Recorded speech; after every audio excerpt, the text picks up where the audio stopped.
Hello, fire brigade. Yeah, hello. We've seen a fire in our building at 42 Earlham Street in Covent Garden. 42 Earlham Street? Yeah. Right, and is there an actual fire or is it the alarm actuating? The alarm's gone off, but I can see smoke coming from somewhere upstairs. We're in a big warehouse and it's difficult to see where it's coming from, but... Okay, so that's 42 Earlham Street. Yeah. Okay, we're on our way down there. Okay. Thank you, bye-bye.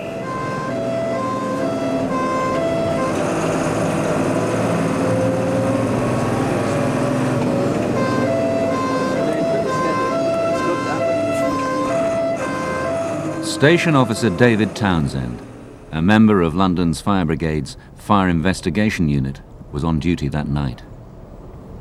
The first fire brigade vehicles arrived at the scene some 3 to 4 minutes following the alarm. Initially, large amounts of thick black smoke could clearly be seen escaping through the air conditioning unit in the third floor window. The fire had started in one of the commercial units of an old warehouse in the fashionable Covent Garden district of London. During the 1960s, the warehouse had been converted into individual units for office, commercial and light industrial use. The fire was initially found to be in a video editing company situated on the third floor. On entry into the unit, the firefighters, wearing breathing apparatus, were confronted with considerable smoke logging, which made visibility extremely poor. Hindered by the dense smoke and an oily film that was building up on their face masks, further impairing their vision, they had to rely on heat to direct them to the source of the fire. This led them to the video machine room. It had taken this first crew over 20 minutes to get to this point, yet still no flame was visible. The time and the effort exerted meant that they were running out of air and had to withdraw to be replaced by backup firefighters. Now, because of the severe heat, these fresh firefighters were having difficulty getting into the machine room. All this heat, and yet still they couldn't see any flames. Eventually, by standing in a circle and feeling for the fire source, they realised that it could well be above their heads, hidden within the ceiling void. This was confirmed when, on directing water to this area, they could hear that it was finding fire. What the firefighters were unable to realise at the time was that although they had finally found the site of the fire on the third floor, the effectiveness of their firefighting was being limited by the steel beams crisscrossing the ceiling void, supporting the timber floor above. At the same time, the fire had penetrated this timber flooring and was quickly releasing heat and combustion products, which immediately came to bear on the ceiling and timber flooring on the 4th and 5th floors. Brigade personnel, both inside and out, were now facing a very large building fire, which was not just frustrating them, but causing concern. For in Sheldon Street, on the other side of the building, smoke could be seen being drawn back into the 4th floor. This negative pressure can be a clear sign of a potential explosive backdraft situation and a serious risk to the firefighters. It eventually took the fire brigade several hours to bring the fire under control and finally extinguish it. All in all, it had taken 20 appliances and over 100 firefighters. The following morning, David Townsend returned to the building to start his work in earnest in assisting the officer in charge in determining the cause of the fire and why it had taken them so long to locate its source. It was evident from what had been reported by the firefighters first into the building that the fire had started in the video machine room. Although the racks of video equipment produced high amounts of heat, there had been no reported problems, and it was known from interviewing the staff that the last use that night had been light. The ignition had more likely come from an electrical fault in one of the 2 ceiling-mounted air conditioning units or in one of the low-voltage lighting transformers which were housed within the ceiling void.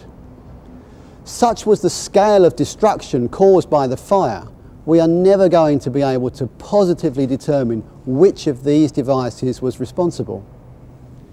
You can see from the twists in the steel beams that supported the floor where the primary fire source was, and for that matter, just how hot it got within the ceiling floor voids. In themselves, it was unlikely that either of the suspected ignition sources would have caused this amount of heat, smoke, and flame spread. There had to be another contributing factor. When interviewing both the building manager and several of the video unit staff, it became apparent that the ceiling void in this part of the building had been full of video and audio cable, transferring the relevant signals to each of the various editing rooms. By chance, some weeks previously, David Townsend had been speaking to staff at the Fire and Risk Sciences Division, FRS, of the building research establishment.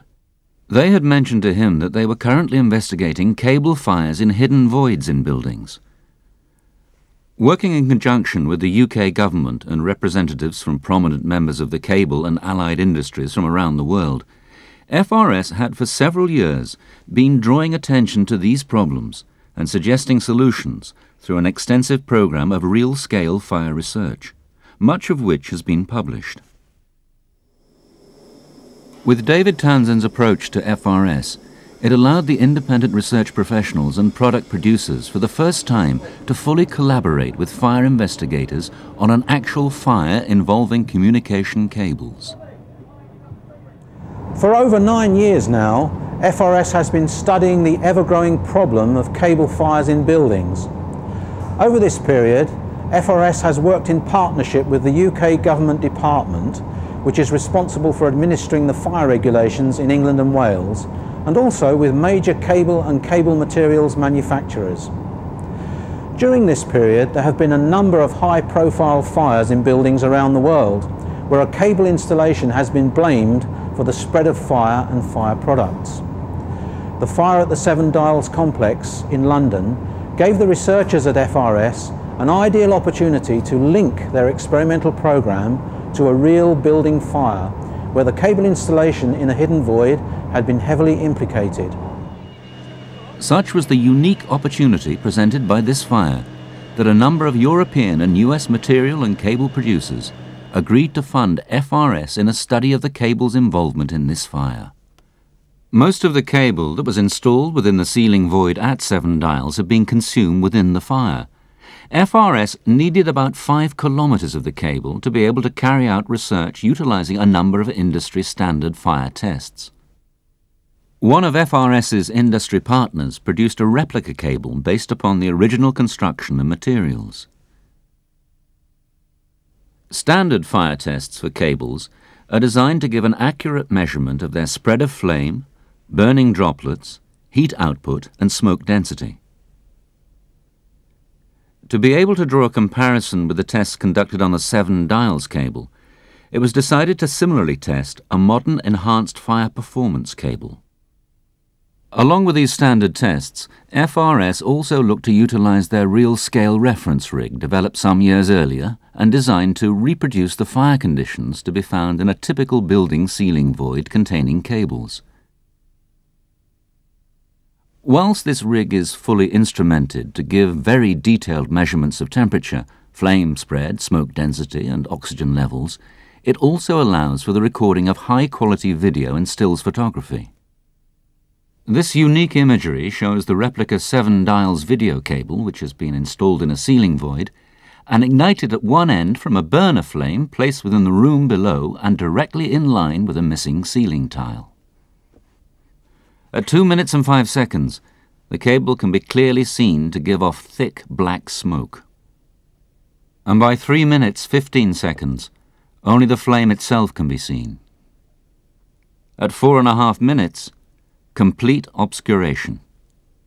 When looking at these pictures, it's not difficult to understand the problems faced by those initial firefighters at Seven Dials.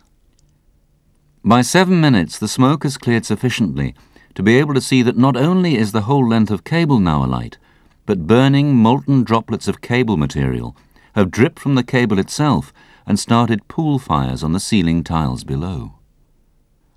What can only be seen on the instrumentation is the rising temperature, approaching 1,000 degrees centigrade, and the falling oxygen levels. These temperatures are high enough to weaken and melt structural steel.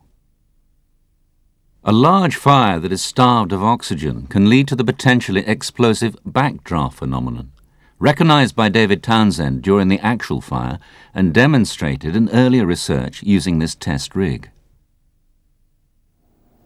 These are quite remarkable pictures, and in watching them it's clear to see why the firefighters were having so much trouble just locating the seat of the fire and why the fire was able to cause such a total loss. At this time it's a problem that I'm sure many firefighters are not fully aware of. Some years ago, recognising the potential fire hazard that this type of cable can produce, a number of material producers and cable manufacturers began designing and constructing enhanced fire performance cables. One such cable was tested in exactly the same way as the cable from the Seven Dials fire. Once again, its fire performance can best be seen during its test within FRS's real-scale rig. The difference is remarkable, particularly when it is seen here on this split-screen video alongside the Seven Dials cable. These tests have clearly demonstrated that the cable found within the ceiling void in the Seven Dials building was probably a major factor in the fire, which almost destroyed the whole building. At the same time, we have shown the remarkable and dramatic improvements in safety which can be achieved simply by specifying an enhanced fire performance cable whenever installations are required in hidden building voids. June 2001. Nearly 2 years since the fire and not much has happened with the Seven Dials building. The total and true cost of the fire will probably never be known. David Townsend's report into the Seven Dials fire has been circulated within the London Fire Brigade and also forms part of BRE FRS's Cable Research Project report. I'm certain that there are other buildings within the London area and elsewhere with this potential risk. Generally, you only tend to hear about the high-profile fires involving cables, like the Credit Lyonnais Bank in Paris and the airport terminal at Dusseldorf. One of the problems facing fire brigades internationally is that inter-brigade communication is far from perfect, and firefighters on the front line often only get to hear about these risks when they are facing them. This fire investigation, Associated FRS Fire Research and Applied Product Development, has identified a particular risk, evaluated the hazard and put forward improvements. It would be advantageous to fire brigade personnel that all materials used in this type of facility were of an enhanced fire performance. Now that some of us at least know of the problems, this means we can put techniques and fire safety recommendations in place to minimise the risk to life, reduce business loss and downtime, and to quickly contain the spread of fire within a building.